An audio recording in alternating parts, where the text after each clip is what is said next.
Well, here we go. Tell me a little bit about yourself. So yeah, I mean, you and I wanted to get together to talk a little bit about like longevity and maybe how that incorporates for me anyways the motivation and then business that kind of flows into that. And you know me from obviously working together, but for when I was younger, I grew up fairly healthy. I mean, as a kid, I wasn't like eating Where'd super you healthy. grow up? San Diego. San Diego? Yeah. Okay. Born and raised in San Diego. Dad worked in TJ. Your whole life? Yeah. What do you do in TJ? My dad worked in TJ. Yeah, what did you do? Fixing Greyhound racetracks, like the electrical boards. Oh. Like the scoreboards. Did you go to the races? No, I Ever? don't think he ever brought me to the races. That's a good question. I believe I've asked him that before. I don't remember. But I don't think I ever did. My mom was an RN, but then she basically retired or stay-at-home mom at that point. Got it. Okay. We grew up in a 900 square foot home in Paradise Valley, which was not Where is that at? kind of the ghetto, like National City Okay. of San Diego. Yeah. It was behind a big ass canyon. And then when I was 7, I moved up to North County, basically. Oh, when you're 7. Minutes from here, yeah. Yeah. And because it was farm town, it was a much better place to grow a family. Yeah. What did it look like back then? 2 roads to the beach with a big ass dairy, and that's it. Dude. What part of North County? San Marcos. Okay, got it. So like from Green Garter here, it's like 7 minutes. Do you remember that transition as a kid? A little bit. I don't remember moving. I remember shopping for the homes for some reason. Yeah. And then I remember living very small things of living in National City. And then I remember more of that than I do remember my childhood. I have a really, really bad long-term memory. I don't remember a lot of like from 7 to 12.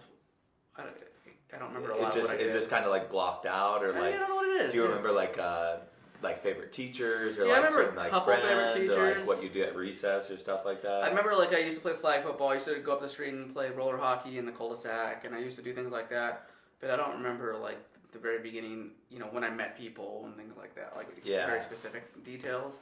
I have a really bad long-term memory. I don't know why. My short-term memory is really good, and like my aptitude to like remember numbers or details. Right. Really good. Yeah. Locked in. And conversations are really good with having people, but when it comes to like, hey, how many cruises have you been on? Who'd you go with? Look, I wouldn't be able to tell you. Yeah. It's kind of crazy. I don't know why. I don't know if it has to do with. I mean, you might be able to answer that better than me, but short-term memory is on point. Yeah. Generally, it's the long-term memory. It just doesn't.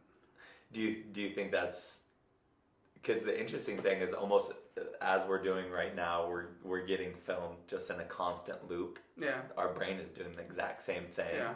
So whether somebody says they have good short-term, long-term, whatever, the recording's still in there though. It is, because when somebody brings it up or shows it, then it's there. I know it is, because when they show me photos, I remember I got this scar right here from freaking doing WWF and landing on a coffee table when I was younger. I kind of remember that whole incident briefly when I was young. I remember our dog in a cardboard box dead when we were younger. Like, I remember that event named Hobo, and I remember certain things when they bring up photos, but I can't just like, okay, I remember that. Yeah, exactly, because when our background recorder is our subconscious mind that collects all data. Yep. But the interesting part about it too is if that data isn't useful to you right now, then why would you just keep recalling that thing?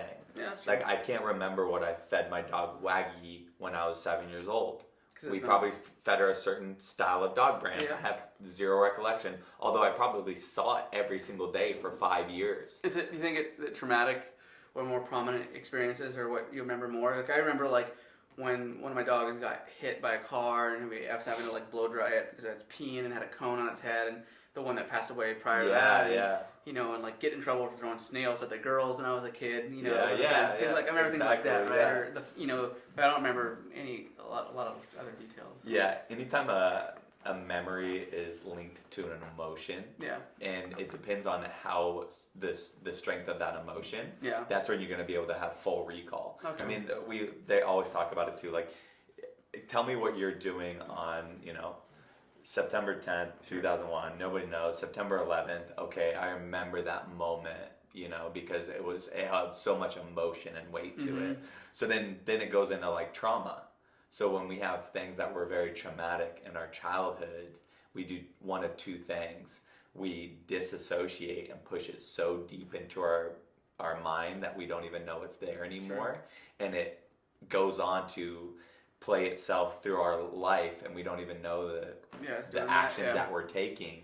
But then when you meet a therapist, they're able to pull back the onion layers. They're able to open your closet, sift through these boxes, and they're pulling out pictures. And they're like, hey, do you remember this? Hey, do you remember that? Maybe you heard a certain sound. Maybe it's a siren sound, and that was a sound going off when your dad like passed away or something like that. And you're just like, that's what it was. So it's like, we'll literally discard memories, or we'll be triggered by them all the time. And it's like, when do you let go of that trauma? Or do you even know that that trauma is still ruling your life? It's interesting to think about, but yeah, that's probably a lot of that is, and then if you can accept the trauma, then maybe it's just a different way you think about it, right? Yeah, which is the fascinating thing, I think, with the mind, is because when you have something really traumatic in your life, you have a certain relationship with that trauma. Mm-hmm. And the whole view of going into like therapy or something is to come face to face with your trauma and build a new relationship with it. Because when you build a new relationship with it, you create a new neural network for that same thing. Yeah. So if I have a triggered response, meaning every time somebody says this word to me, every time I hear this sound, every time I see, flowers, like roses, I think of this girl who broke my heart, and then it triggers this loop. So anytime that there's an external trigger, your neuron will fire to make you feel a certain type of way.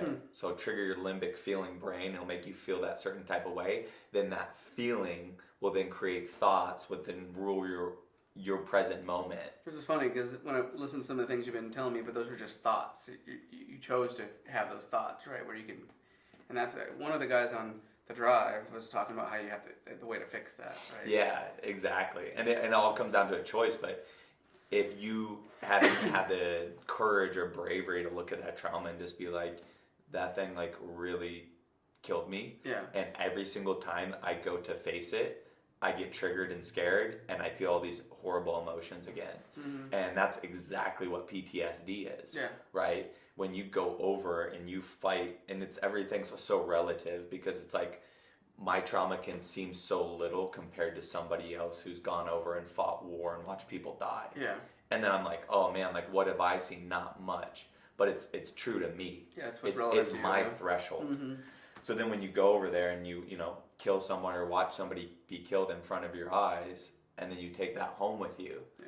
Then anytime you see something in a movie, you hear a noise, you get triggered, then you get that feeling, mm-hmm. and then you get those thoughts, and then you get lost, and takes away your present moment, which is the gift of life. Yeah. So anytime that your presence gets taken away, then you're losing the battle. The actual presence that you're currently in. Yeah, like this. You could be enjoying a nice dinner, but the second you hear gunshots in a movie, it's gone. It's gone, right? Yeah. And now you're not fully there. You're not fully with your partner. You're gone somewhere else in your mind.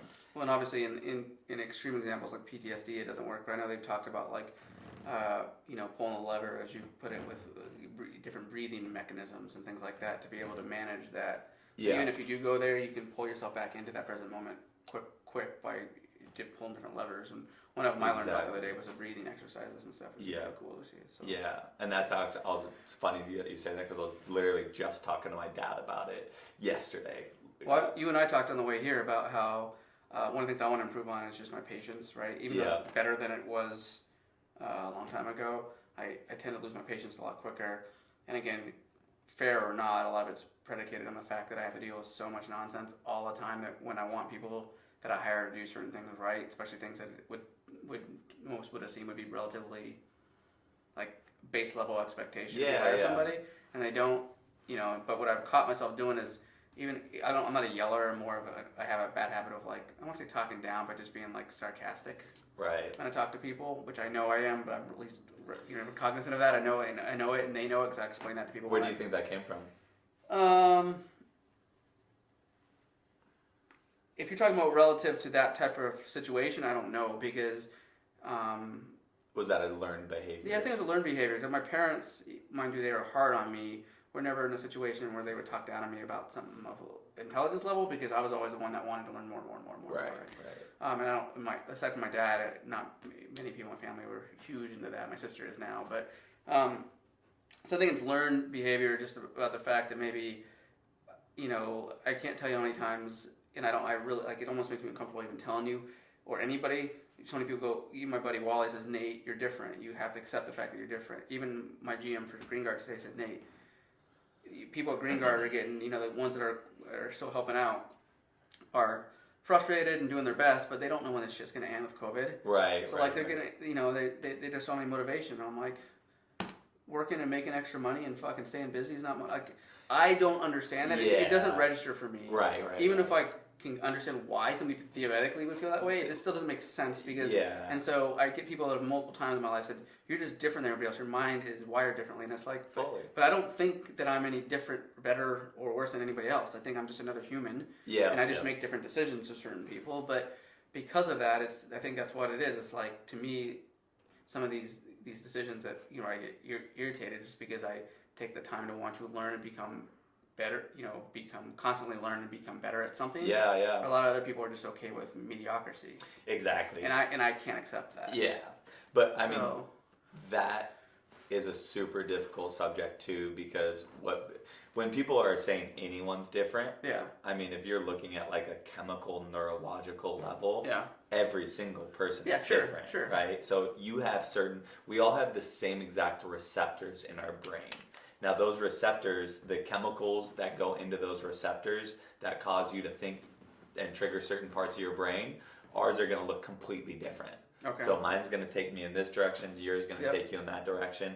Something that's, very logical to me can not be so logical to you. Sure. And same with like health and fitness too. If I see people who are just like going down this path, I'm like, when is this going to click for you? Like, why doesn't this make sense?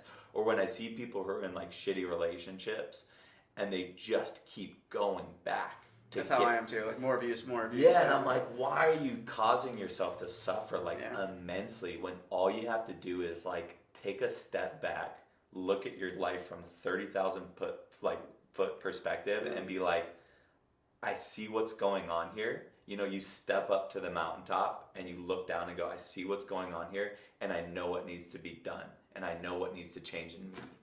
Now that's self-reflection that's self-awareness. I think a lot of people do that though. I think if anything, a lot of people are then scared about the change because they don't know what the other side of the mountain looks like. Yeah, well, I mean, change is always, it's scary at first, messy in the middle, and beautiful at the end.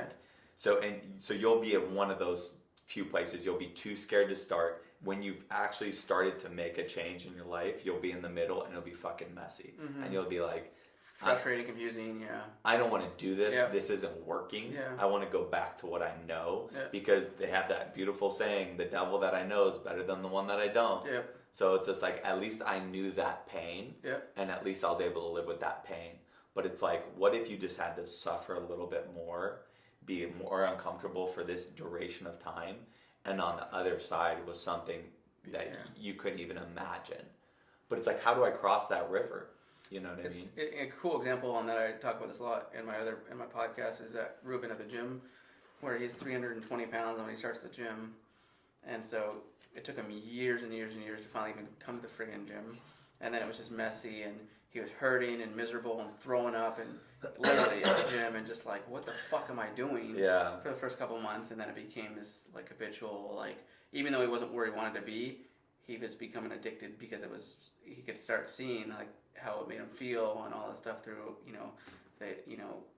again, I'm going to talk, you're going to talk far more intelligent than this, but whatever chemicals were then activating his brain at that point to make him feel the way he was, he started seeing the beauty behind living that lifestyle, right? And so you start seeing people have those, and so I utilize those types. So when I was a kid, I really never got in trouble, ever. I mean, that's why I remember something as stupid as throwing snails at the girls jumping on the trampoline when I was... See, I was a troublemaker. See, I was a troublemaker with, I would push shopping carts with a fucking truck 40 miles per hour straight and then move the truck at the last minute and have a shopping cart run into a wall. I was that type of troublemaker, just like a punk kid, right? Yeah. And chasing girls in cars and shit like that, right? But I would never actually get in trouble. I got pulled over by the police 100 times for, racing cars and stuff, but nothing where, so because nothing that actually affected my life. Right. That's just kind of how I was. So for me, I always utilized other people. I didn't smoke weed. I didn't drink till I was 20. Really? No, how'd you do that? Well, the drinking issue is because of family members that had alcoholic issues. But people go the other 100%. Way. I didn't want to be like that person or people. It scared me because it was very close to me, and so I'm like, fuck no. All I saw was an extreme. Right. And I'm like, and you're an extremist. I'm an extremist, right? And so I'm like, that doesn't. Why would I want to lose control? Why would I do that? Especially because I had to deal with it. So why would you have to do that, right? Well, that's your logical mind working. Yeah, it was my logical mind, and I think a lot of that came from my dad, which is very logical. Because I remember a moment when I used to be really big into car stereos. Because I worked at Circuit City selling them, and were you one of the sub guys with the bass and the sub and have 212s or something? I had at one point I had a Camaro, and they were so loud that the lady 2 cars up rolled her window down and said I was shaking the change in her change. It was really funny, right? It was just that guy. Yeah. And just blasting your eardrums horrible. Not good. Yeah. No, there's those little hairs in your that are in liquid encased in your eardrum. And when those at a certain decibel, those go down, and they never can go back up. They were at 100. I was at one point 130 decibels, which is jet engine loud. I mean, it was competition level, right? But but there's what I was getting at with all this is there's scenarios where I would just see people make bad decisions with smoking weed and doing these things that I'm like, well, why do I want to be like that? So I constantly, fair or not, use friends or people around me, that are acquaintances, seeing them make bad decisions. I just learned from them, and I took that and said, why the fuck am I doing that? I'm not doing that. Right? And so that's a lot of the reason why I didn't get in trouble is because I made those types of evaluations. Right? Did you have a good group of friends? Fairly decent. Yeah, I mean, I played sports, but I didn't hang out with the jocks because a lot of the jocks did shit like that. Yeah. How many siblings do you have? 2, both younger. Both younger? Yeah. Okay. And my brother's 8 or 9 years younger, so he was. That's a gap. And then my sister is only 18 months, but she was band dork. Oh, okay. And so we hung out with completely different people. And what were you?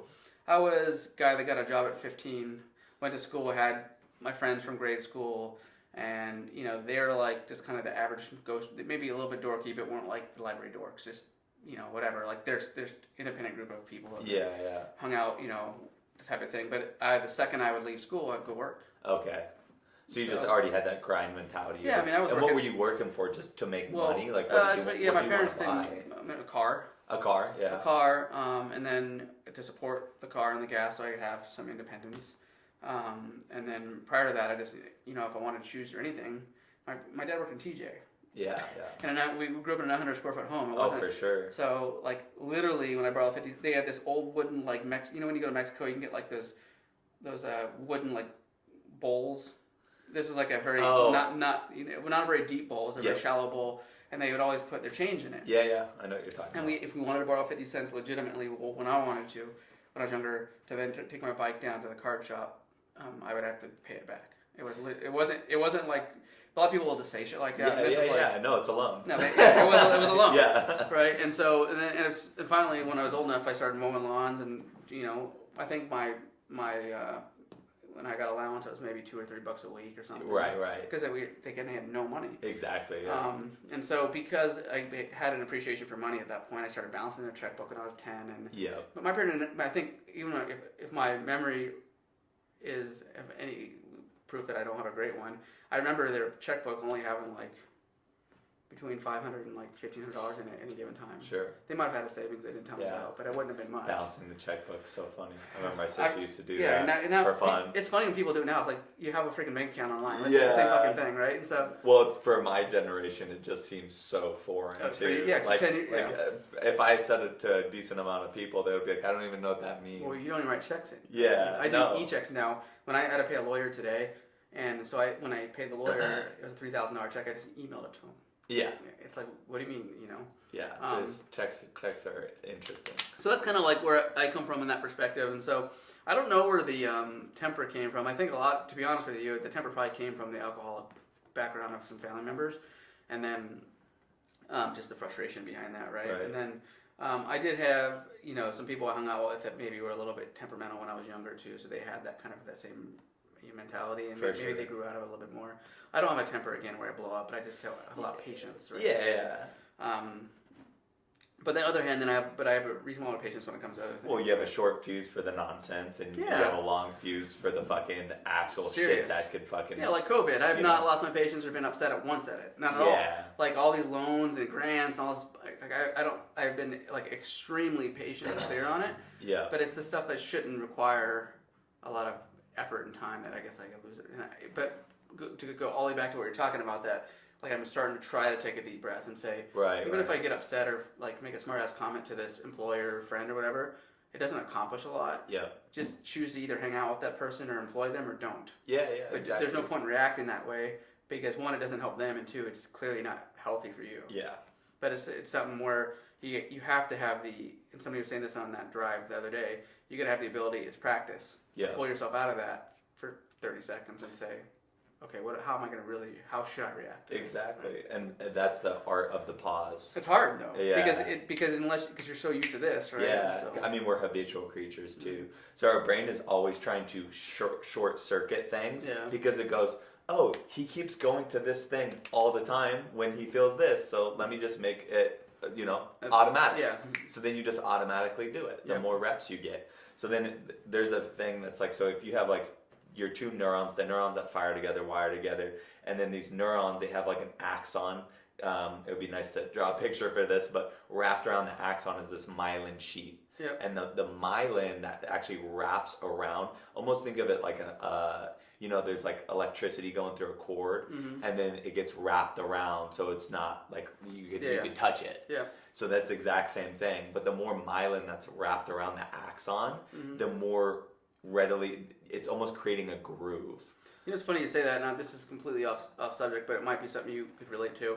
We had a dog that just passed away a few months ago, and she had something called degenerative myelopathy, which is close to as equivalent to multiple sclerosis in humans. Okay. As possible. And so she had the Myelin sheath that went around the nerves. And the way that disease works is it actually erodes the myelin. Okay. And then the signal stops getting sent. And basically it created incontinence. I don't know exactly how medically it did that, but the more profound effect it had was it basically eliminated the complete function of her back legs. Yeah. And then the disease got so progressed that it actually eliminated function of her front legs. Yeah. And then, long story short, we had to put her down soon after that. But that same kind of concept, right? Where if it's not working to that point. Yeah, and the more myelin that's wrapped around it, the more you're going to. So then if there's less and less and less and less till it gets to a point where there's no myelin around it, you'll never go to that. Well, that's what I was just saying. Yeah, which could be a motor movement. Yeah. You know what I mean? Or you think about it as far as like emotions. Yeah. And you're like, what are you wrapping your myelin around? So I'm following you. So you're saying in the thing where if I pull myself out of it and not want to react that way, that myelin starts going away because that bridge that I don't want to be there theoretically starts breaking down. Exactly. So it starts unraveling the myelin. Yeah. So then it becomes a question of not necessarily being like, I'm just going to do this good thing instead. It's really, I'm just not going to do anything. I'm just going to sit there and step back and pause and not fire that same neural connection. And then through that, you'll unlearn that habituated groove that you've been literally going back and forth over probably 100 million times since childhood. There's no statistical analysis on how long it took you to learn something versus unlearning it, right? Yeah, the unlearning process is tough. I mean, I'm sure there's stats on it because same thing with a new new thing, up to 90 days for you to have enough myelin sheath around that neural connection for you to start firing it without having to think about it. Because you want to be autonomic, you want everything to be just working for you. Yeah. That's why all these successful people create all their environments to where everything is just almost automatic. It's crazy that you say that. Take the thought out of it. Because we have a living example at home with our baby girl Peyton, where she's 4 months now, and it's basically taken her 3.5 or 4 months before she starts now purposely grabbing things. Yeah. Is that theoretically what you're suggesting? Is it's been about 90 to 120 days for enough myelin to go around that particular function of grabbing something to pick it up? Is that essentially the same idea? Yeah, same thing. So I mean, and the brain is just a fascinating thing, but I mean, to go full circle, the art of the pause just allows you, if you take 6 deep breaths anytime that you come into a situation that you just feel because there's always two systems in your brain, system 1 and system 2. Yep. And the system 1 is your reptilian brain. The reptilian brain has been far evolved for so long. And then what came after that is your cerebral prefrontal cortex, which is the logical mind, the executive functioning of your life. Yeah. We want that to come on board, but within the first 6 seconds, it's going to be your limbic reptilian mammalian brain that has been evolved for millions of years. So it's had so many more reps, because back in the day, we didn't have time to be logical. So you're talking about fight or flight? Yeah, it's a parasympathetic and sympathetic nervous system. Like if a tiger was rustling around the bushes, it didn't matter if that was a tiger or a lizard or whatever it was. If it was a noise in the bush, I had to just get out of there. Yeah. But now we hear noises in our life all the time, and we're always thinking like, oh, it must be a tiger. And really there's just nothing in the bush, or if it was just a little mouse. Or a bird or something. Yeah, so it's our job to actually go ahead and discover that and understand like what system is working. And then anytime that you feel like your anger going up, or you want to snap at somebody, you're just like, how can you be so stupid? Yeah. Like take 6 deep breaths. Yeah. And the weirdest thing happens. I've done it a few times now. Yeah. If you do 6 full diaphragm breaths, you trigger your parasympathetic nervous system, your prefrontal cortex comes back online, and it goes, maybe that's not a good idea to slap the shit out of this person right now. Does your cortisol raise and lower that quickly, or no? Yeah, it can. Not like, you'll see a spike in it, but as long as it's not increasing even more. Okay. You know what I mean? Like anytime you come with a situation that it's like, when you meet your anxiety, that doesn't mean that you're getting rid of your anxiety. You're just not letting it go up there, right? So talk about that then, because I don't feel... aside from like playing sports, which I still have a little anxiety before games, which like the tingly feeling. Oh, I get it all the time. Even now, even after... But I don't like... Anxiety to me, in my mind, is something where it's primarily driven based on a lack of experience in that specific situation, right? So I don't...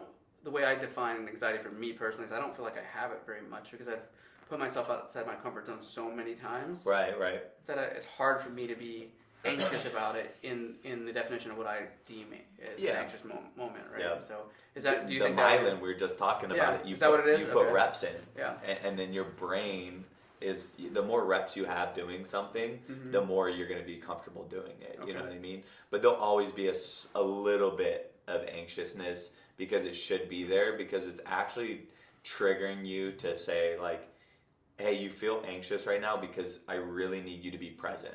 You know, like if you're about to go do a talk in front of 100,000 people and you feel like that, butterflies. Yeah. It's your body saying, this is important right now. Like, and it's not saying don't screw this up. But it should go away after a certain period of time or does it depend on the person? Or? You just, the thing that I've learned too, which everything that I talk about is only what I've learned. It's my experiences, my felt experiences. When the anxiety comes, you don't try and put it away. You don't try and like say that you're stronger than it, you know what I mean? Yeah. Like you don't try and overcome it. Almost a false sense of reality, right? Yeah, you just greet it like a friend. So I would say when my anxiety comes up, there's times where I've been in like super like stressful situations where I'm like, maybe you're going into an interview and it's a super important job. Yeah. Like you're interviewing for, this is like a life or death scenario you've created in your head. You take the pause, you take the 6 deep breaths, you feel your anxiety. Everything should just be felt. And then once you feel it, you greet it. You say, hi, old friend. I know why you're here. I know that you're here because this is important to me. And I know that you're trying to protect me. And I know it's always a survival mechanism of when I feel really anxious to flee. But we're going to go into this together. We're going to do our best job. Yeah. And who knows the outcome? But isn't that part of the beauty of life? Yeah. That we're going to go into this not knowing the outcome? Isn't that part of being a human being? See, I've done it that way.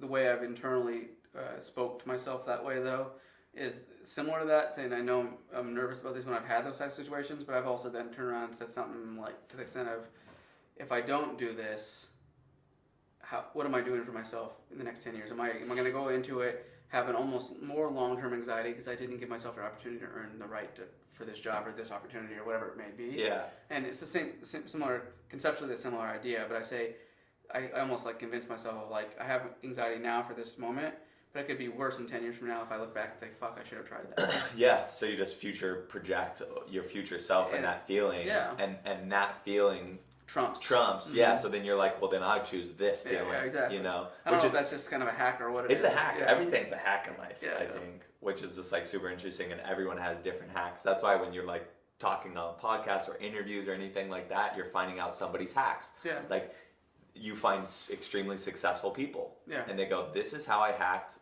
my, financial world. This is how I hacked my health and longevity. And then you pick up on their hacks and you're like, okay, well, what did you do when you faced anxiety? Yep. What did you do when you faced a large pandemic? And then they tell you about these little teeny hacks that they did. And then out of a couple of those hacks they talk about, one really sticks out to you. And you're like, oh, I'm going to try that. I'm going to try the art of the pause. I'm going to try the 6 deep diaphragm breaths. Yeah. I'm going to try meeting my anxiety at the door and not trying to shut the door on it, but just inviting it in and understand that we can sit here together and still do this. Yeah. And understand that the byproduct of doing it and how you'll, even if you don't get what you wanted, you've gained that experience that's going to be valuable long term. Exactly. Because a lot of people, well, here's the funny thing with anxiety too. You feel anxious if you're living in the past or if you're living in the future. Mm-hmm. That's it. Yeah, if you're so concerned about not getting the job or the opportunity or the girlfriend or whatever, that's living in the future, right? That's the anxiety. Yeah. And then when you live in the past, this person isn't gonna. I just failed 10 interviews. Yep. Now I'm anxious about this one because I'm like, this person's gonna think I'm not worth it. My family said I was stupid. My family said I was stupid. My girlfriend, didn't love me. Like all those things, and then they build up all these anxious feelings. Mm-hmm. And then you try and suppress them, which actually makes them raise even more. Now your cortisol's up. Now your blood glucose level's up. Yeah. Now you're triggering a sympathetic nervous system, fight or flight. And based on what you've done in your past, that myelin sheath is going to make you do one of those 2 routes. You might get super defensive, stand up. Well, then I'm just going to yell and project my voice, and I'm going to, try and overpower the person that I'm talking to. Or I'm just going to run away from it, and I'm just not going to do the interview, or I'm not going to do this, the TED Talk in front of 100,000 people. Yeah. I'm just going to run. I think as it does that at a very basic level, and again, I could be way off on this, but what it reminds me of is animals. We talked about being dog lovers, right? Yeah. And me specifically. We have a dog named Hercules that the second we loved his look, which is never the reason you should get an animal. Fair. But people want to have want to be attracted to their own animal, right? For sure. And so he's a very good looking dog. When we first got him, they had him on his collar, his chain, or whatever you want to call it, and he was just like louder than fuck. I mean, like you could hear him 5 houses down, just high anxiety. And it's probably because that situation, he was so anxious. He still to this day takes medication, over like 15 milligrams of a specific medication for his anxiety. Has he done CBD? Have you tried that? We have, yeah. We give him CBD every day too, and it helps. How much milligrams? I'll have to look. Let me know. Okay. Yeah. We did it for the dog that had the degenerative myelopathy, and we think that actually slowed down the nerve degeneration. Yeah. Which is a whole. She lasted 2.5 years. That it should have only been a 6 or 9 month disease. Yeah. But we had to take him. We had to put him in a training for a couple months, and it was pretty expensive to get him to a point where he's serviceable. Now he's a pretty good dog, but that was the same thing where he just got so anxious and he just couldn't control himself. Yeah. Like, humans obviously are a different level, but I would imagine it's similar. Why then you get other dogs that cower and then just run away, right? They're because they don't have the mental aptitude to do what humans do, but I think it's the same kind of concept. Exactly, and it's so don't let your own self redline. That's my point. So it's like don't redline. Yep. So when you feel like you're going up to that red line, like just meet it, build a relationship with it, and it's about like we all have monsters, in our past that we're afraid of, like actually like talking to. Like I would say that things that hold you back are because you feel like you're not worthy, or you feel like it's not going to work. Well, that's that limiting beliefs thing you and I have talked about many times. Why people would have those. Before we get into that, if you want to talk about that, I think this is interesting because I know you well enough now to know that obviously you're quite intelligent and you know a lot about this stuff because you've spent a number of years learning it.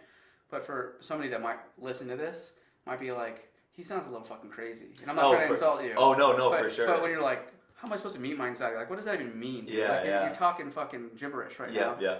Can you give them an example? I mean, give them an example of what that... Do you actually say that? Like, because you say, hey, good old friend. Like, I know what you mean, but people are like... Yeah. No, and I'll fully say it. No, too. It's fine. Because I know you're not, and that's. But I also want people to be like, so with that being said, and they could think I'm crazy too. There's nothing wrong with that. Yeah. That's also if you have fear of judgment. Yeah, I don't care. You'll never be yourself. No, 100%. Yeah. But for the people out there that maybe would be even comfortable saying that to themselves. Yes. Because you also hear things like, you go to the mirror and you be like, I'm looking good today, right? Or whatever it is, people are uncomfortable even saying things like that. I don't do that, but I mean, people need to do that if they're maybe not as confident or whatever, right? And or talking out loud. Like you were saying something about a past relationship where you said the way you guys spoke was something to do with like, hey, I need to talk to you. You guys did things that were far beyond what other people did. Yeah. Right? When it came to how you vocalized. So in this particular scenario, when it came to anxiety, because it's a big thing for people, especially with the gym, there's a good amount of those people that either don't want to go to the gym or they're just started that have a lot of anxiety. Right? Even people that go to the gym that are having anxiety. How would you do that? If you aren't Dakota, that's been able to kind of master this. Which maybe is the wrong word, but become very good at it. Yeah, because I don't think you can ever master it. That's why I changed my... Yeah. So how would you do that for somebody that maybe is at level 1 versus level 50? Yeah, exactly. I think the first step in everything, too, and this is just my perspective, too, the first step... People want to hear it, though. Yeah, the first step of everything is just having self-awareness, right? So... First of all, knowing that you're anxious is the first step. So just get over the fact and admit it. Some people don't even know that they're anxious. Or don't want to admit it. Yeah, and they just think that this is just a natural, like, they just don't even know about it. They're just like, it's crazy. And then when you actually are aware, like, oh, I'm feeling anxiety. And then you ask yourself, what am I feeling? And then I'll tell you. And then you have to tell yourself this too. I'm feeling like my heart is starting to race a little bit, right? Mm-hmm. I'm feeling like I'm breathing a little bit heavier. So you should take a step back and actually think about how you're feeling. And you self-assess. Yeah. You literally go from your entire body and you self-assess, like, what am I feeling in my body right now? So it's the best way of doing that, because to your point, that might be a normalcy for people, is to say, okay, when I'm not in this moment now, when I'm having a really good time with friends, do I feel this way? No, I don't. And then that's how you maybe determine it being self-aware, or because some people might not even know how to assess themselves. Yeah. And I know I'm getting super like complicated here, but I think for even someone like my wife at one point, she's a lot better at it now. But becoming self-aware is something that's already uncomfortable for people. Yeah. Well, I mean, first of all, just start writing down your thoughts. Yeah. And journal, whatever makes you comfortable, right? In that moment, man, I'm feeling anxious. Jot out the first 10 thoughts that you're feeling right now. Yeah. I am afraid of this. I don't want to do this. I feel like I'll be fat for the rest of my life. Yeah. I feel like I've tried 1,000 different diets and they've all failed. I feel like I don't have the self-discipline to do this. I feel like people think I'm fat if I go to the gym. Yeah. People are going to judge me. Like I have, like rolls of skin or this or that. Like all these things people are actually thinking about all the time. But when they're suppressing that anxiety, they don't even actually come to terms with these thoughts. Do you think vocalizing it or documenting on paper is two of the effective ways of doing that? Yeah, absolutely. I think you have to, unless you're able to, because I've gone through these reps so many times that I can sit there and self-assess and say, what am I feeling? What am I thinking? Mm-hmm. And what state is it causing me to be in? Okay. And those are like my 3 things. So I'm like, what am I feeling? I'm feeling these feelings inside my body, like literally like on a physical level. Like I'm feeling like my heart's in my abdomen. I don't like that feeling, right? Oh, yeah. I'm feeling, like that my heart rate's increased. I'm feeling like that my, alertness has gone up, which is anxious in itself because I'm too alert. I'm hyper vigilant, which is what you don't want to do. We had one of the gym owners of the day tell me he felt like he was about to have a heart attack. His heart was beating so fast, and I'm like, take a step back, breathe a little bit, right? And it's because of a lot of what's going on, right? Yeah. And it's like, but he's being self-aware, but it's nice that he's vocalizing it, but then you got to know what to do after that, and that's some of the stuff might help. Right? Yeah, and I think too, like I've just been subscribed to like Tibetan Buddhist psychology for a long time, and I think that's like where I get all of my stuff from. And really, that is to understand that in life there's going to be pain, and it's your choice how long you want to suffer from that pain. Yeah. So when your heart's beating 1,000,000 miles per second, coming back to the thing, can you just meet it and feel it? Yeah. You know, when you're feeling so much immense pain that you feel like you just want the world to stop, can you sit there and acknowledge that pain and just sit with it? So it's sitting with whatever's discomfortable, whatever putting you in discomfortability. You're just sitting with it. Is that basically going back to what you're talking about, the myelin? Is that creating myelin around something, saying now I'm getting used to these types of scenarios? Exactly. Yeah. So you're building a new association with that feeling, which is what exposure therapy. But it's healthier at that point too, because it becomes, not that you want it to be a normalcy, but at least it basically allows you to be able to adapt to it when it does come, right? Yeah, absolutely. And like we're all in an ocean of life, and the waves are our thoughts, and our thoughts are always going like this. And one time, a thought will be just big enough to where it takes us. You know, we're on our surfboard, right? And a thought gets us, and we start going, and we're traveling with the thought. Now we're just going with that thought, and we're heading straight to the cliffs. Yep. And it's just going to smash us into the cliffs, but we can't get off of it anymore. So then really it's understanding, like if you're a meditator or like a Buddhist, you sit on that surfboard and you don't catch any wave. Yeah. You just observe the waves for what they are in their natural state, knowing that you don't have to ride any one of them, and the cliffs over there can be there because you're not going to let that thought crash into you.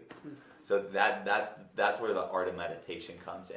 And it's not like trying to be like a great meditator, or not thinking that like if I could just meditate that I can stop being so anxious. No, it's you meditate to meet your anxiety and sit with that discomfort to build a new relationship with it. So you're saying, to go back to that anxiousness, because I just know so many people that have that issue,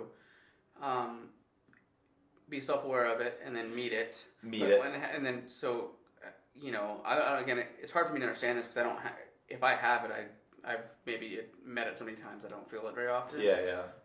Well, not everyone. Or I do, but it's like for a brief moment, and then all of a sudden I get this feeling of like, okay, I'm like. Yeah, you choose a new thought. Good. Yeah. You choose a new thought. So for people that don't have that yet, that they choose a new thought and they start riding that wave. Yeah. How do they meet it, and how do they practice that? Well, the first thing to understand is that we are not our thoughts. Yeah. Like that's number one. That's what I was getting at. Yeah, because when you're meditating, what you're doing is you're observing the thoughts without letting them take you anywhere.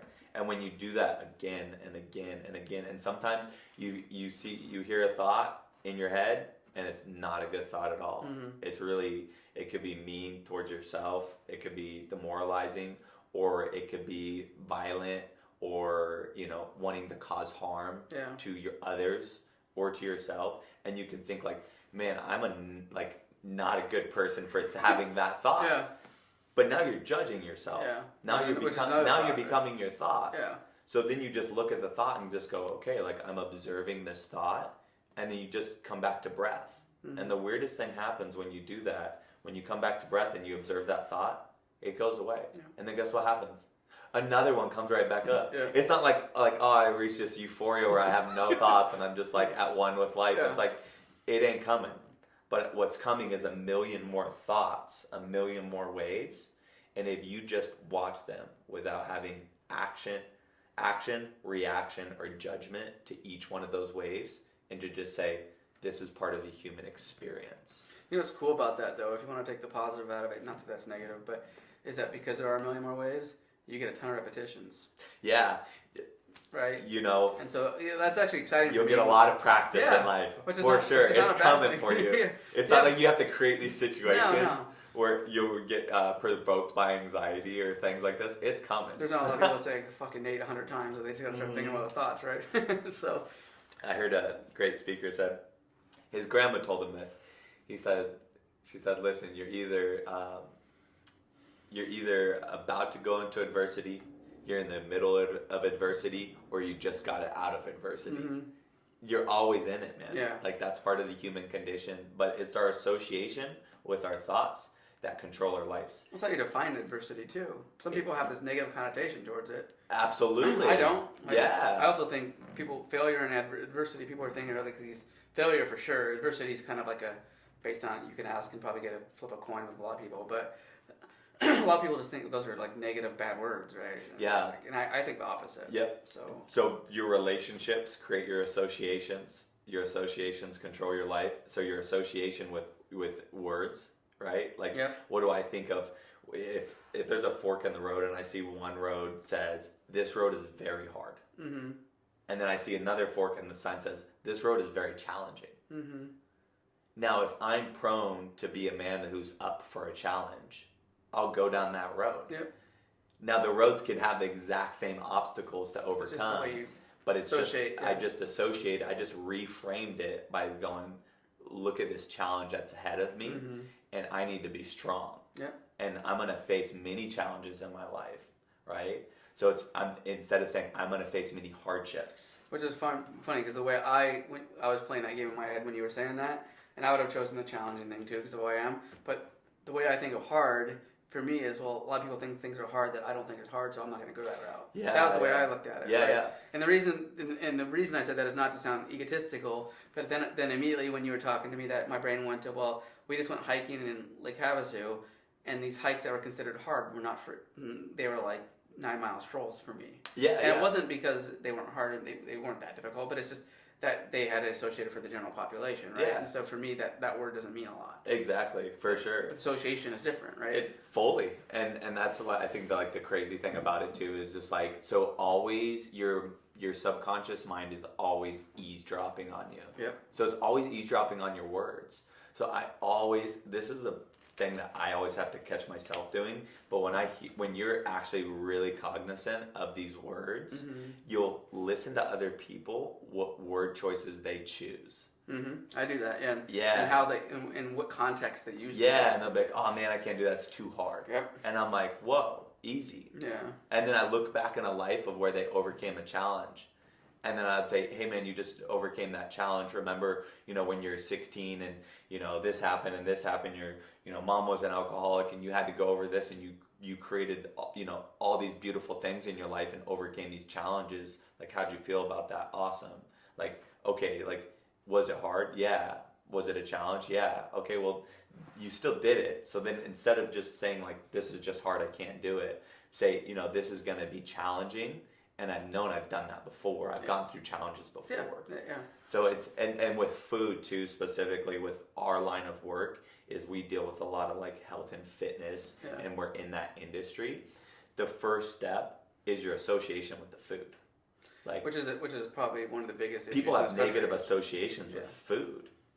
And when they're eating the pizza or the donuts or the cookies, they're feeling like a piece of crap while they're eating it, which is just a horrible, vicious cycle that they're on. So you've talked to me about this, and I want to be meaning to bring it to you. So you're going to tell people, be excited and say, I'm going to eat the fuck out of this burger or this cake and be happy about it, because from a medical standpoint, or however you want to call it, nutritional standpoint, theoretically your body should digest that better and burn it better because your cortisol is not up and insulin's not up, right. All that, right? And you can go into more detail about that. But then can't people just utilize that mentality and eat like shit all the time? Yeah, well, you have to be logical too. Yeah, so that's what I'm saying. So these are hacks. Yeah. These aren't like... These are hacks for like cheat meals, not for the way you live, right? Yeah, and cheat meals too, it's just like when you say like... and for me, a cheat meal, the way I define it, could be different than other people. Yeah, and I think just the whole thing too is to know your words, know your framework, know your perspectives. Yep. That's just self-awareness. So just be self-aware of... I know you don't like that term, do you, cheat meals? Yeah, because I'm just like, they'll come... Cheat meals, because people are like, oh, do you have like a cheat meal like day? Like, oh, my Sundays are my cheat meal days. I'm like, cheat meals are going to present themselves more often than not. Yeah. So they're just going to periodically show up in my life. I don't need to plan a certain day for it. If you're going out with friends, you feel like a burger that night, you're going to have it. Yeah, fully. Yeah. And then what happens is on Sunday, if that's my cheat meal, but on Wednesday, my best friend from Colorado shows up and we get pizza and burgers, and then I go, oh my God, I can't believe I cheated on Wednesday. Well, then Thursday, screw it, and then you just let it go. Yeah. So it's just like understanding that there's like a fine balance with your nutrition. So the thing though with that is, and I'll challenge you on this, is that you're disciplined and you have the ability to do that. I think most humans like structure. Yeah. Right? And so in a scenario where you have the ability to do that, one, maybe because of some of your genetics, two, because of your knowledge and your ability to kind of manipulate your diet to a 10th degree, where the people that are on 101 that don't even know what a macro is. Right. Can't live how you live. Yeah. So are you saying it's bad to do specify cheat meals in the immediate time for people that are just trying to create structure, or what? And I'm not saying that's wrong or right. Yeah, I'm just saying I've met too many people through the gym where if you just gave them that type of aptitude or the ability to say, make your best judgment, they've tried to make their best judgment, which is why they're at where they're at. 100%, yeah. So how would you respond to that? I would say for everyone, back to self-awareness, know what works for you. Yeah, exactly. Yeah, like that's always what it's going to be. But then somebody will say, well, Dakota, I don't know what works for me. Obviously, that's why I'm freaking here. So I want somebody else to tell me what works for me. Yeah. And then I go, okay, let's just keep it simple. You know, like how simplified I make everything. Yep. Like, first thing that you should do is you should get better sleep. Yeah. Got to do it. Like first things first. Yep. Yeah. I could care less about your cookies, your sweets, your treats, your pizza nights. Don't care. Sleep right. Like have to do it. Sleep is the ultimate way that your body regulates its hormones. Hormones turn certain things on, they turn certain things off, right? That's all it does. That's all your hormones are signaling for your body to do certain things, right? So if you raise your cortisol is a hormone. So if you're saying like, oh, like I'm a fat, worthless piece of crap while you're eating that pizza and you feel stressed out about it, or if you're eating pizza on Wednesday when it's supposed to be on Sunday and you're feeling bad, your cortisol goes up. But not only that, your blood glucose levels go up because your cortisol is raising, but also you're eating really bad food too. And then because you're stressed out, you're triggering a sympathetic nervous system, which is the fight or flight. Guess what your body's shutting off when you're in that system? Your fat burning. Your digestion. Yeah.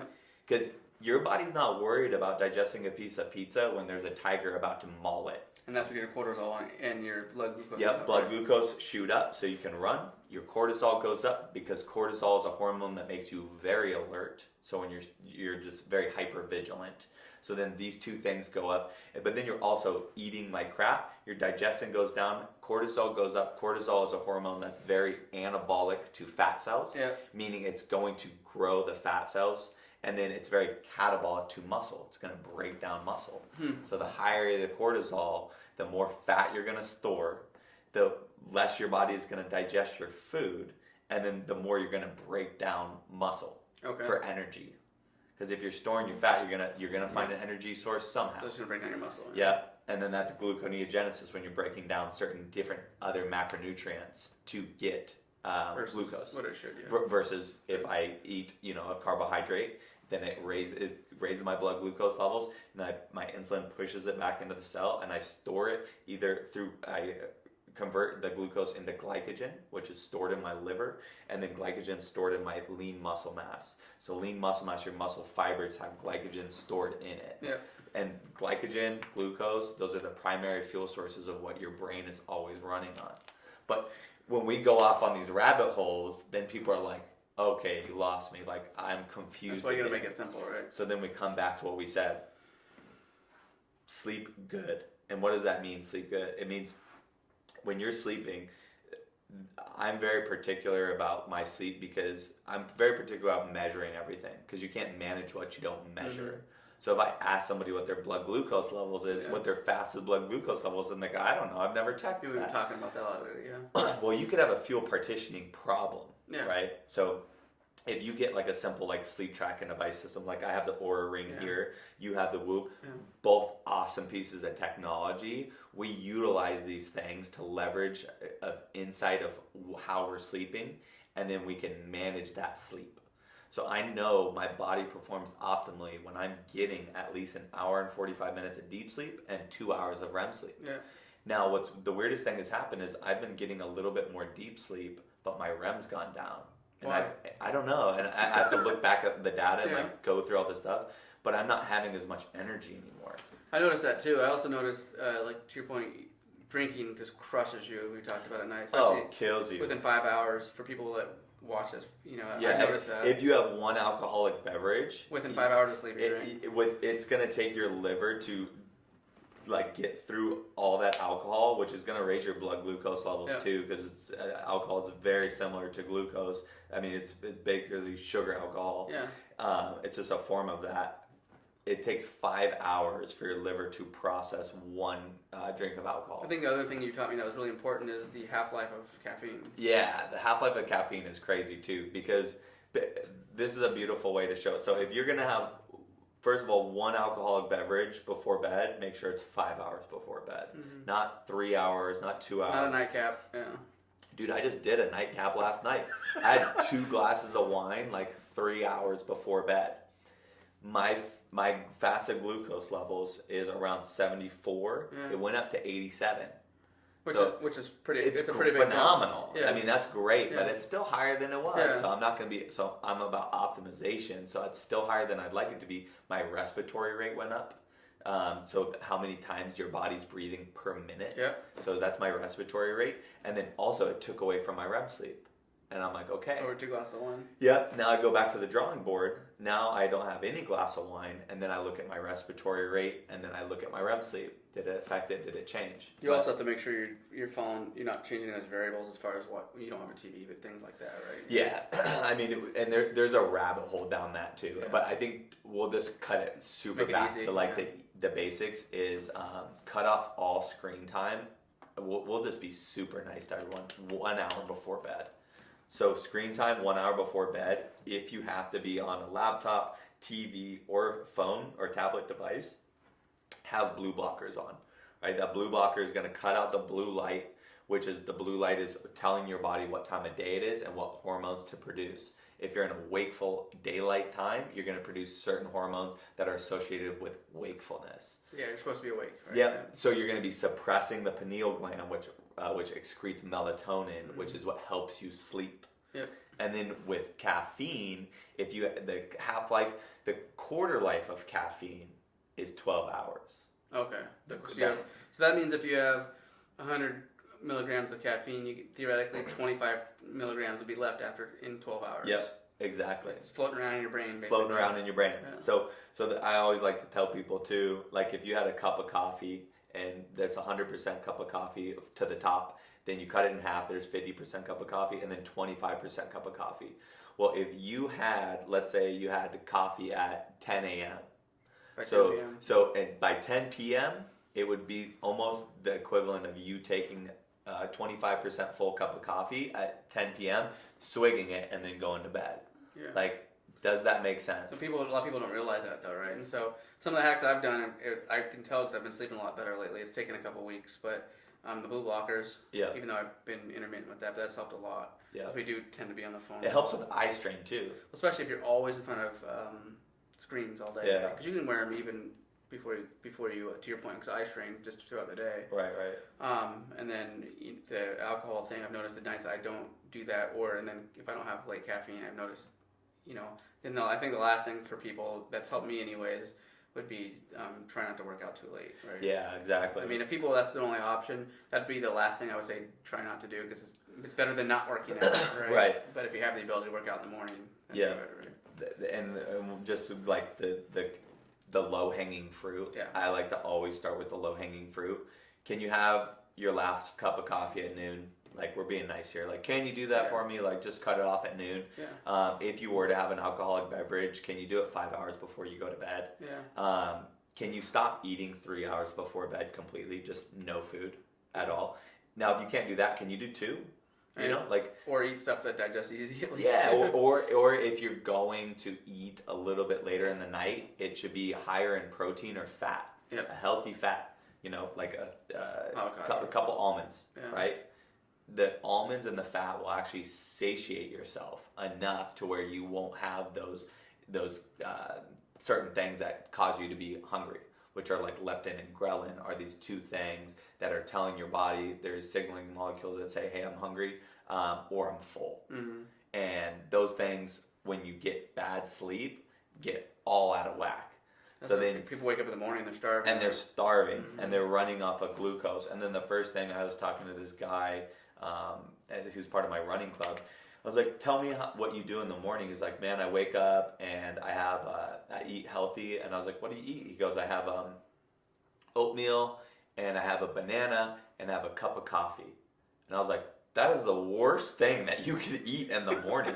Because I was like, what do you do after that? He goes, I go to work. And I said, what do you do at work? He goes, I sit down at my desk and I do X, Y, and Z. Mm-hmm. And I'm like, so you needed caffeine in your body.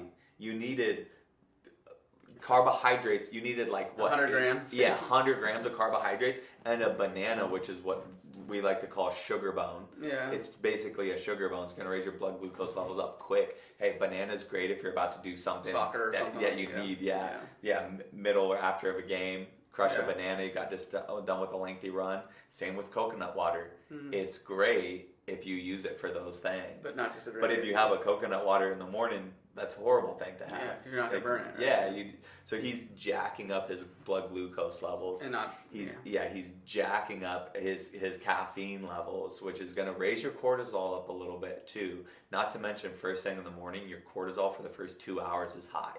Same with your blood glucose. So now you're even putting it higher. And then guess what? When that insulin spike comes up, so you have a spike of blood glucose, anytime your blood glucose gets over a certain limit, your body produces insulin to drive that back down. Mm-hmm. Then when it drives it back down, you're hungry again. Mm-hmm. Now you're eating every 2 to 3 hours. Okay. And you're spiking like this. Mm-hmm. So it's like, for the simple sake of the conversation, can we just find a way to go on a flat road? So can we not spike your insulin so much, or not spike your blood glucose up so much that you're stressing your insulin system rather? So then people are like, well, then what do I eat? Well, what if you just skipped breakfast? Like that's going to be the best thing for you to suppress your feeding window. So let's say that I wake up at 7 a.m. and I go to bed at 10 p.m. Well, I eat first thing in the morning at 7 a.m. right when I get out of bed because I'm hungry. And then I'm eating at like 9 p.m. I eat my little late night ice cream snack. Yeah. If you could take that window literally and eat the exact same foods, and you can switch that to like 11 and 6 p.m. Mm-hmm. So you eat from 11 to 6 p.m. You eat the same amount of calories, the same amount of cookies. You will literally store less fat just from that alone, which is just the craziest thing. So I didn't even tell you to change your diet. I didn't even tell you to do anything other than change the time that you eat that food at. No, if you work out in the mornings, though, it's not as prevalent. I mean, it's not as big of a deal if you do have those carbohydrates, I would presume, or is that not true? Yeah, well, I like to, and this is me too, because it's just like, it's hard. I can't prescribe somebody anything unless I really can sit down and break through every single thing that they're doing hour by hour. And I need to know, where their head's at. Sure. So like going back to like the stuff that we talked earlier on in this podcast was about mental health, really. Yep. Because if you can have, you could be eating right, you could be exercising right, and if your mental isn't on board, your body is literally destroying itself. Yeah. So it's just like, get your head right, be self-aware of your emotions and your thoughts, suppress your feeding window, work out in the morning. Yeah, like if you are new to this and you can't go work out without having like a little bit of something in your system, then eat a little bit of something. Yeah. You don't have to be like so. That's the mental side of it too, right? Yeah, like understanding that the best program that you could be on is the one that you're not doing. Yeah. So if I were to tell somebody what's better, 5 minutes of meditation or no meditation, they'd say 5 minutes. Then I'll be like, then just do 5 minutes. Yeah. What's better, stopping your eating 1 hour before bed or 2 hours before bed? 2 hours. Well, then start somewhere. Just do that. Yeah. You know what I mean? Like these little things. But if we go in and say, you know what, you need to eat this many fats, you need to eat this many carbohydrates, you need to eat this much protein, you need to be doing this style of strength training, structure, until it gets too much and then the structure blows up. Is that sustainable for your longevity? Not for longevity, no. Yeah, no. For the rest of your life. Yeah. So I used to have all these supplements that I used to take because I used to be really big into like strength training. Mm-hmm. Like I was just like, I'm jacking up weight, I want to get big. I was taking all these different types of supplements and I looked at my supplement like cabinet and it was full. I was ordering like $300 a month in supplements. I was like, how long can I keep this up for? Yeah. And then I changed it down to literally like 3 supplements. I take EPA and DHEA, great for brain health. Yeah. And cognition, neural cognition. I take vitamin D3 because lo and behold, almost half the population is low in vitamin D3. You're not getting out in the sun. So guess what? If I know I'm not going to get sun that day, or if it's rainy and overcast, I take 2,000 IUs of vitamin D first thing in the morning, and I take my EPA and DHEA, and then if I need to, if I don't have enough protein in my diet, I take a all natural plant-based vegan protein with a full amino acid profile. That's it. It's all my supplements. I just named every single one of them. I will never do more than that. All the other stuff I'll try and find through my diet. Yeah. So, but there's nuances to everything. Well, that's your point for you as sustainable though, right? Because if people can't do it forever, then it's going to be really difficult. Yeah. So, but for these people, I would just say, start with the low-hanging fruit. I tell people this who want to get in shape. I say, if you can show me that you can go on a walk every day for 30 minutes, and you can drink water. That's all I'd say to somebody whoever's listening to this, or if nobody listens to this, at least for us to talk about. If you can just go on a 30-minute walk and drink water, like we're talking, if you want to get like a little bit more like detailed, like 0.7 ounces for every kilogram or pound that you weigh. Yeah. So I weigh about 165 to 170 given on the day. I drink around 100 ounces of water. Okay. And for women, it's going to be a little bit less. Really just depends on how much you weigh, how much lean muscle mass you have. But I'll just say general rule of thumb. 0.7. Yeah, 0.7. Okay. Keep it simple. So people that say 1 ounce, is that just because it's simple too, not necessarily? Yeah, I mean 1 ounce is just like if I was drinking like 1 ounce for every pound, it would just be too much. If you do like 1 ounce for like every kilogram, like that, like I'm like 70. I think I'm like 70. It's like 68 or 70 kilograms. Like that makes a little bit more sense. That's not bad. But I'm not telling people to drink. I told you because I know I can put a lot on you. So I'm like, they fucking drink 100 ounces of water. Like you can do this.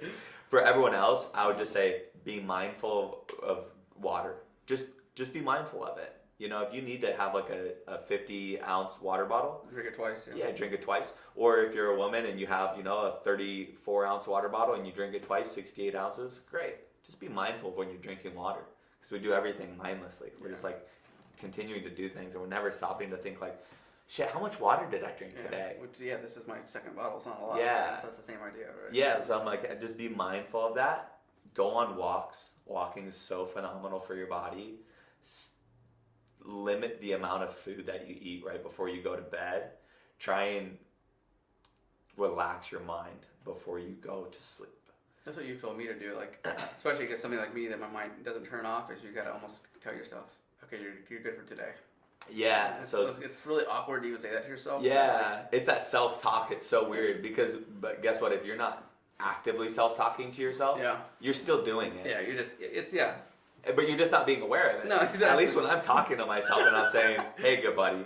Well, that's what I'm saying. I'll say, hey, anxiety, it's good to see you again. Like, I know why you're here. Yeah. Like, grab a chair. Yeah. Like, I know you're going to be here for a while. Yeah. And then it's like, oh, wow.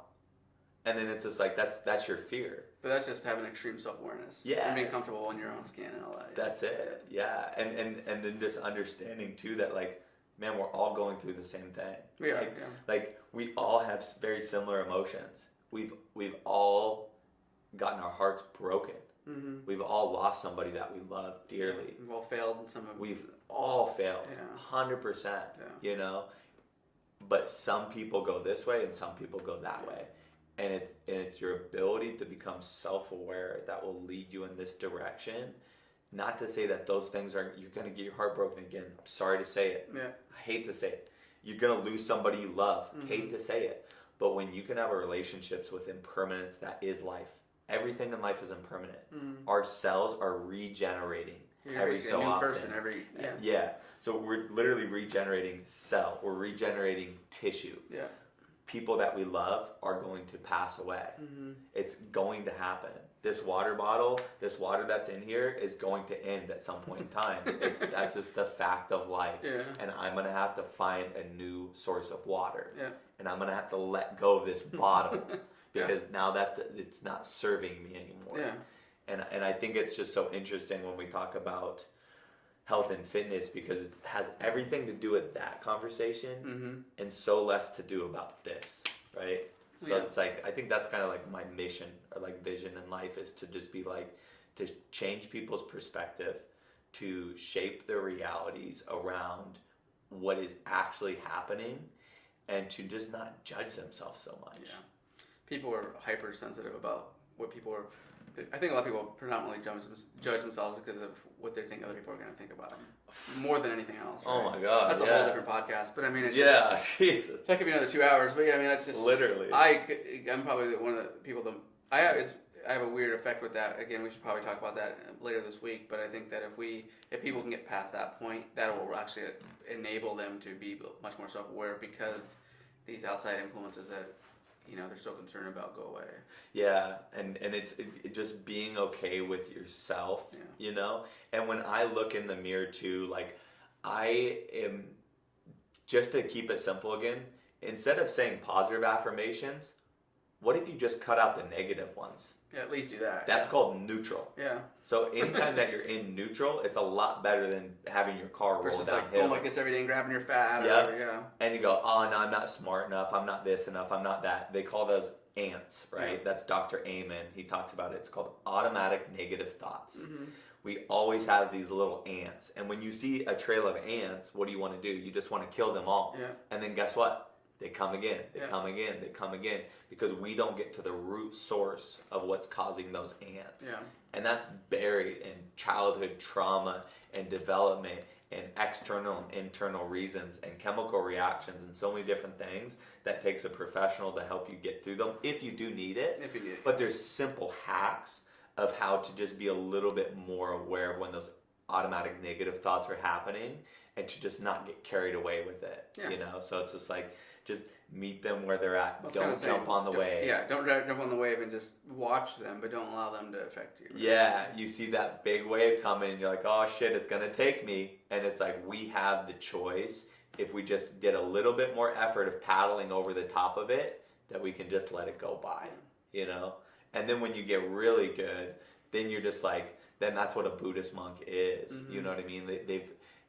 They've detached so much from thought being themselves that they understand that this is where then people are like, this guy's weird. Like, they understand that they're an indestructible energy force encapsulated in a human shell, but for a brief moment in time until it's all over. Yeah. So they don't have that rule their lives. Yeah. Right? You don't let those thoughts rule your lives and all those things, right? Because am I my thought, or am I the conscious observer of my thought? Yeah. Well, I'm both. Yeah.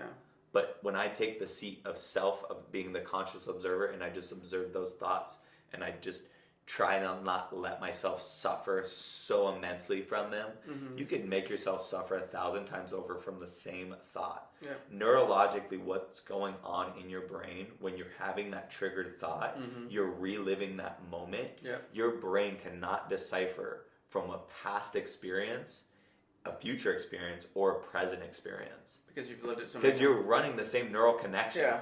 So if I just had, like, anytime that you felt like this feeling, if I had a neural network of your brain and I saw these things triggering in like this certain like area, I couldn't tell if that was future Nate, past Nate, or present Nate. I could just tell that every time he has that thought, it does this exact same thing. Yep. So you're literally making yourself suffer for things that haven't even happened yet, for things that's happened to you in the past, and you're feeling it with the same weight, like it's actually happening.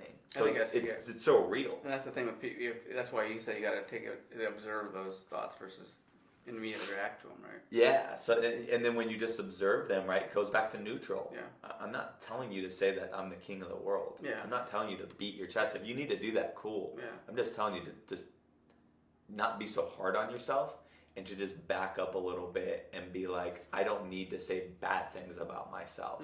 I could just not say anything, right? There's that beautiful old time saying, if you don't have something good to say, just don't say anything, Yeah.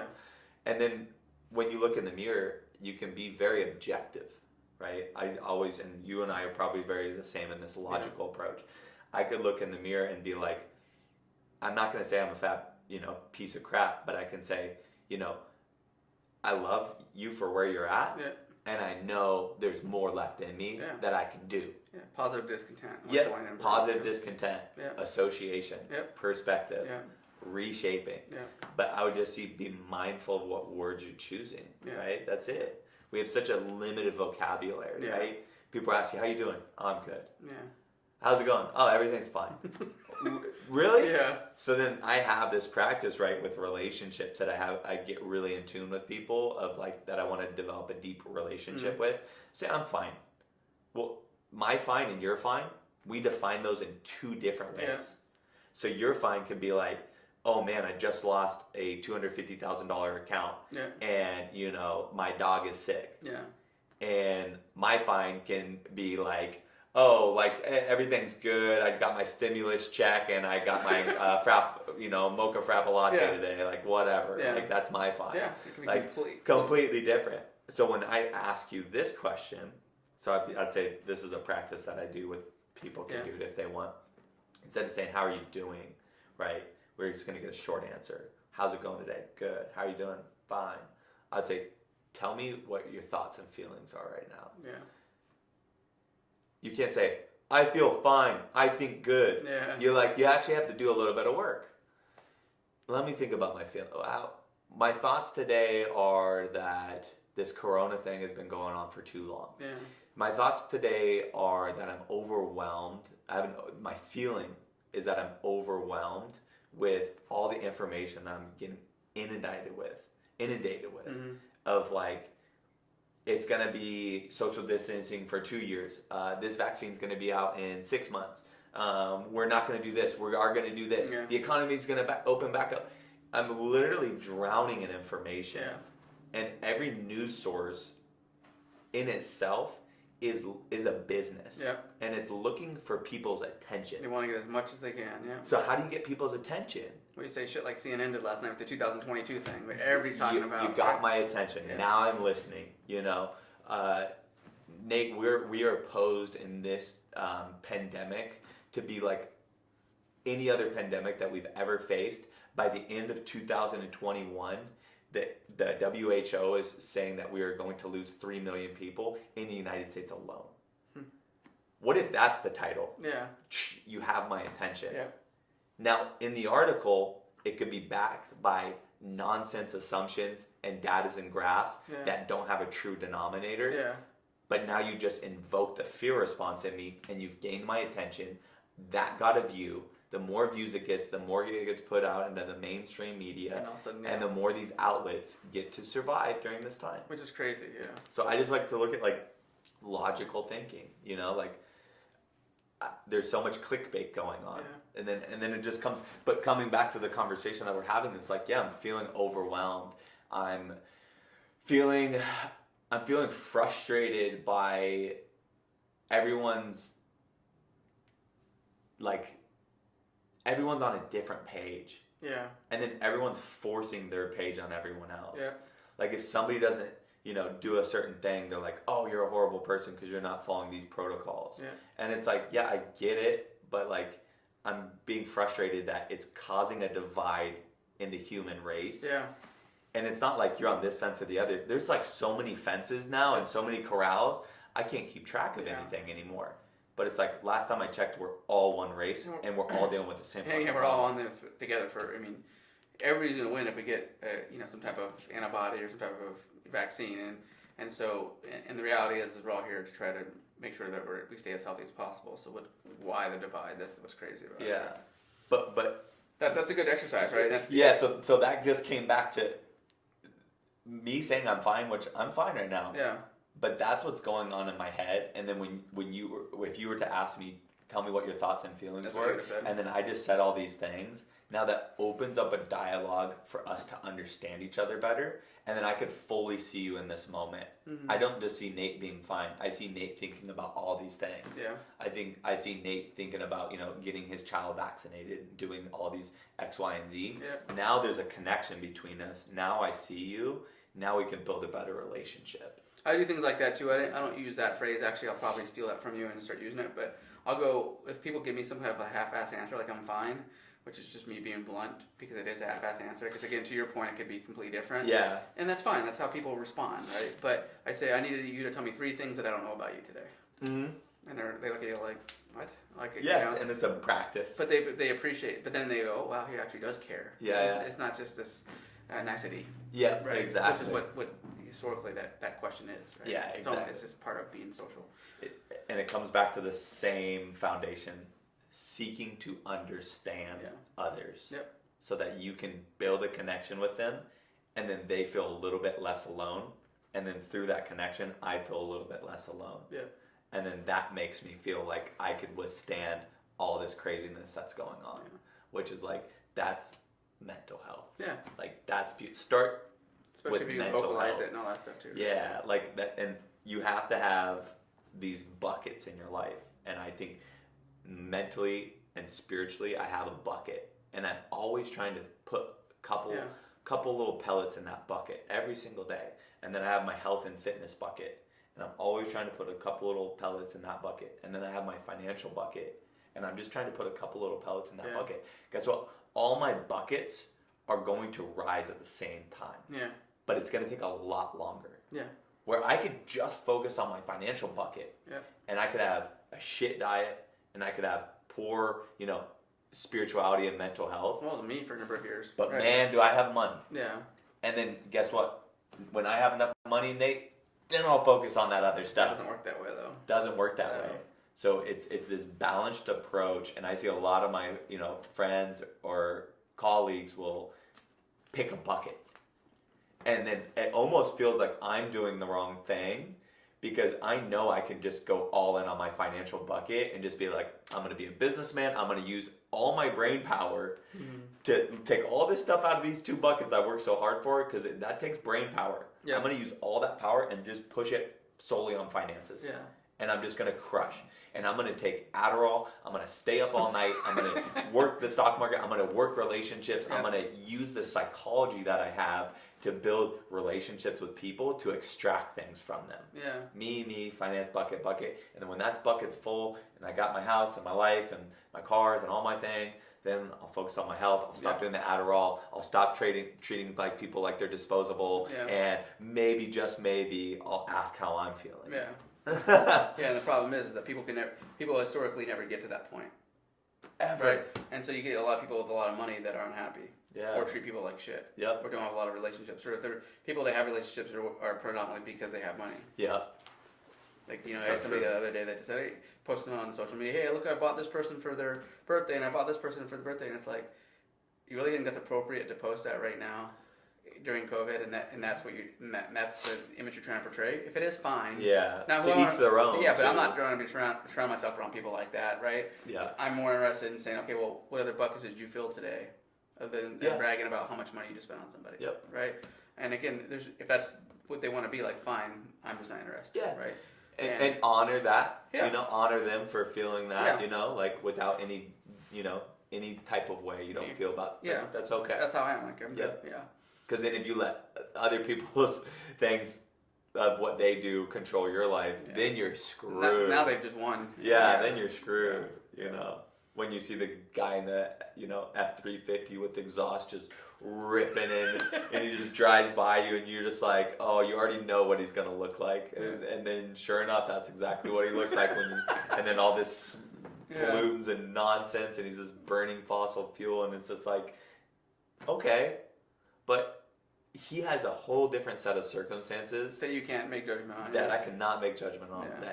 The way his upbringing was, how he was treated, all these different things, what makes him happy, what makes him fulfilled, completely different. How do you know he doesn't donate $1 million a year to 100% towards the environmental care? Or freaking kids that need surgery. Or then if you want to be that way, he's moving the needle more than I am in that way. Exactly. Yeah. And so then it's like I don't have any judgment, but anytime I feel those judgments coming up, right, it comes back. The art of the pause. Yeah. Take a deep breath. I self-assess. I think about my thoughts. Yeah. I invite any unwelcomed feelings to sit with me. Yeah. And then the more you can sit with them, the better your relationship is going to be. Yeah. They say it's I think it was like the 4 forces of Mara. but you invite Mara to T, and that's basically like these forces that are trying to pull you in all these different directions. And in Buddhism, it's just like all these like, you know, monsters. You invite them over for tea, and you say, yeah, stay a while, you know, you should come back again and visit me again soon, because they will. You're just facing them, you just face them. So it's just like it's just turning around. So I think I had wrote something about this, like not having the ability to turn around and face what makes you the most afraid will cause you to die 1,000 times over. And it's just like, that's the same thing you're saying about having that same negative thought a million times, right? Yeah. And how long are you going to relive that same experience before you just let go? Yeah. Now something can be so traumatic to where we need tools. Yeah. Right? So same with health and longevity. Your metabolism can be so destroyed that I can't just tell you, I could literally tell you, suppress your feeding window, don't do this, don't do that, eat these foods, do all this, and you still can't lose fat. Yeah. Because you have metabolic syndrome. Yeah. Your body's ability to partition fuel is broken. Yeah. So you could be eating the healthiest foods in the world and still not losing any weight. And then now we need tools. Now we look into our toolkit. Yeah. Okay, then I'll check certain blood work, certain hormone panels, and then I'll cross-reference it with my tools. Yeah. And I'll be like, okay, based on your current situation, these are my 3 best tools, right? Because we like to just have a hammer for everything, right? It's just like, plant-based, vegan, health. It's like, there's so many different tools. Yeah, it doesn't you know what I mean? Or it's not the most efficient way of using it. We might need metformin, yeah, right? We might need those types of things to help us. We might need a statin, depending. Yeah. Now, I'm not crazy about them. Yeah. But there's certain doctors, if you need to get within a certain range, and that's a whole nother discussion of like what those actually are. And when you look on an individual level, you know, the cholesterol is just like something that we're just beginning to understand even more of. Yeah. But yeah, sometimes you need statin, sometimes you need metformin, sometimes you need these things. Same with mental health, which is why I follow MAPS. Have you heard of MAPS before? So the Multidisciplinary Association for Psychedelic Studies. Yeah, you're talking about that. Yeah, they're taking people with PTSD who literally want to kill themselves, who have had PTSD for, you know, it could be a year, 10 years, 20, 30 years, doesn't matter how long they've had it for, but they've literally suffered 1,000 deaths over from this same thought. And then within 3 treatments, 80% of them cured. 80%. Like, okay, so that's so ridiculous. Yeah.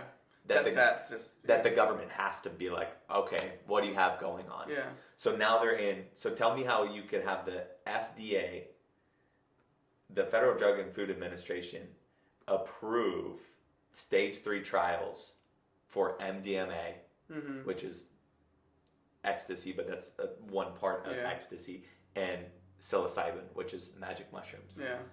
So the FDA is proving, you know, these assisted therapies with these tools.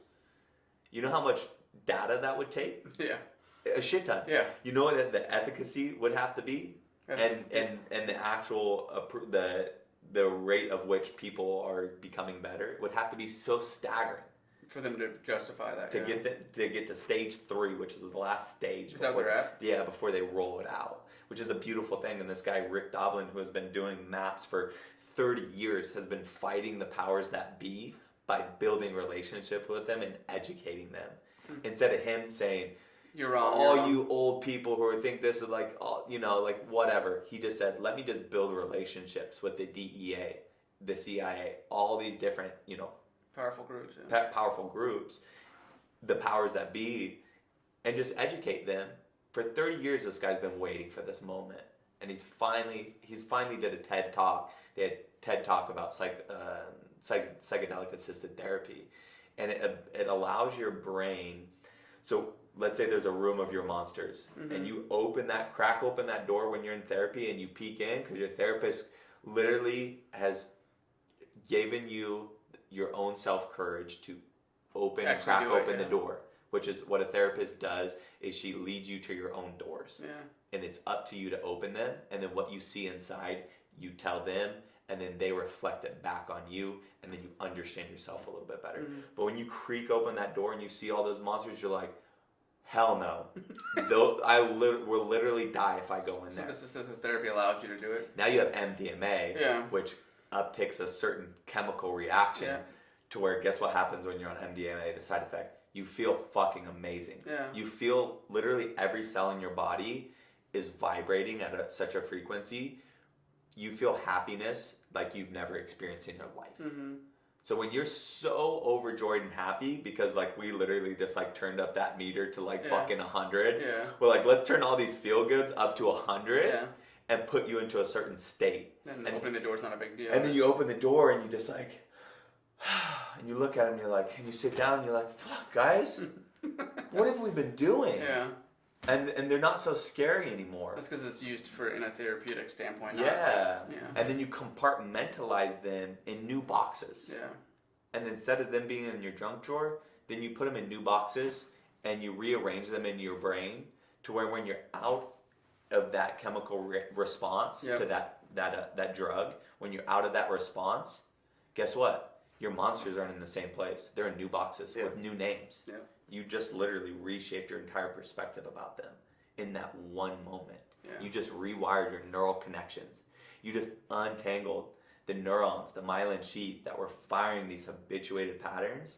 In that one instance, you're able to literally create a new connection. That's crazy. So it's like, I'm a big proponent on that. That'd be pretty sweet to see if that actually passes, isn't it?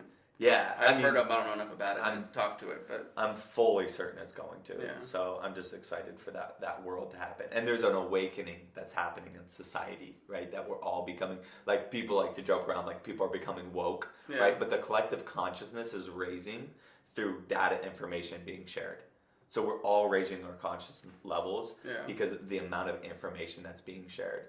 Now it's up to us to cut through all the nonsense and the negativity. Yeah. And really focus on what's important for health, longevity, for relationships, and to just being an overall good human being. Yeah. Like, I wanted I always tell people too, like, what do you want your gravestone to read? Yeah.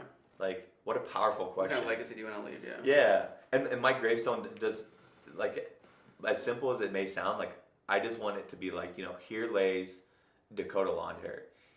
He was a great man, and he treated everyone with respect and love and admiration, and he did the best he could with what he was given, right? Because we all have different cards. Yeah. It's up to us how we play those cards. That's going to dictate how our lives turn out. Yeah. So I'm like, man, I'm not Elon Musk, right? Yeah. Like, I don't have that type of brain. Do I want it? No. Yeah.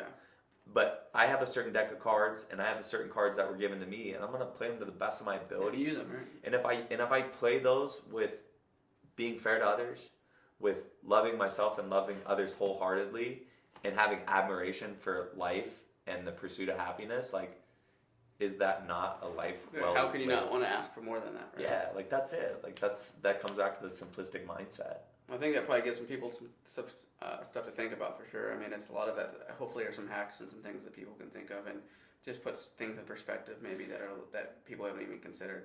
Yeah. When you and I first met, I think that's a lot of it was for me. It's just kind of thinking about things differently. So appreciate you doing this today. Of course. And I think going forward for the future podcast too, we should almost have like 2 iterations of it to where like I've almost thought about it like this. It would be called like the 3 buckets.